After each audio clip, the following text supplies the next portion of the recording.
et c'est le premier journal de cette matinée avec des informations en provenance du sud d'Israël. 3 roquettes tirées depuis la bande de Gaza en direction du territoire israélien ont été interceptées hier soir par le système anti-missile Dôme de fer. L'alerte à la roquette avait retenti quelques minutes plus tôt dans les localités frontalières de la bande de Gaza.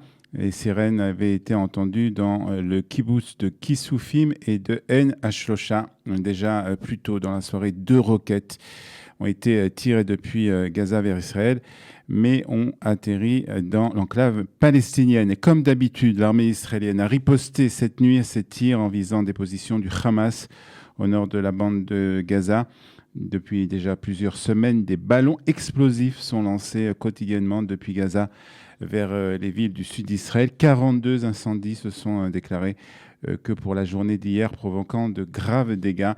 Et sachez aussi qu'une délégation égyptienne s'est rendue à Gaza hier pour tenter d'empêcher une nouvelle escalade de la violence entre Israël et le Hamas.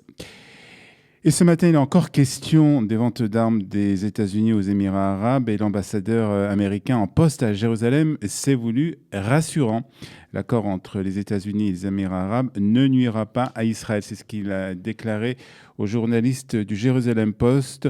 Toute future vente d'armes de pointe aux Émirats arabes, y compris des avions de combat F-35, sera régie par l'obligation des États-Unis de maintenir l'avantage militaire qualitatif d'Israël. C'est ce qu'a déclaré l'ambassadeur américain en Israël. David Friedman est le premier responsable américain à parler ouvertement de la possibilité de vente de F-35 par Washington aux Émirats arabes suite à l'établissement de relations diplomatiques entre Israël et ces pays. Ces derniers jours, le Premier ministre Benjamin Netanyahou et la Maison-Blanche ont de leur côté farouchement nié l'existence d'une clause secrète dans l'accord de paix, faisant mention de l'approbation de cette transaction par Jérusalem. Cet accord va créer une foule de nouvelles opportunités pour Israël, les États-Unis et tout le Moyen-Orient. De grandes choses en découleront, a aussi déclaré l'ambassadeur d'Israël aux États-Unis au journal Jérusalem Post. Politique intérieure à présent avec Benjamin Netanyahou qui s'est entretenu hier avec Benny Gantz et l'a appelé à mettre de côté toutes les considérations politiques. Faisons tout ce qu'il est nécessaire pour résoudre nos différends aujourd'hui, même a demandé Benjamin Netanyahou. Les entretiens interviennent après l'échec des négociations entre le Likoud et bleu-blanc autour du projet de loi adopté lundi en première lecture par le Parlement visant à instaurer un délai de 100 jours supplémentaires pour l'adoption du budget. Une initiative qui apparaît comme le dernier recours avant la dissolution de la Knesset qui pourrait intervenir le 25 août, suivi par l'organisation de nouvelles élections en Israël. Le président Reuven Rivlin a lui aussi supplié les deux hommes politiques de tout faire pour empêcher la tenue de nouvelles élections. Le chef de l'État a déclaré qu'il était incompréhensible qu'un désaccord sur le budget puisse conduire à de nouvelles élections dans un laps de temps aussi court.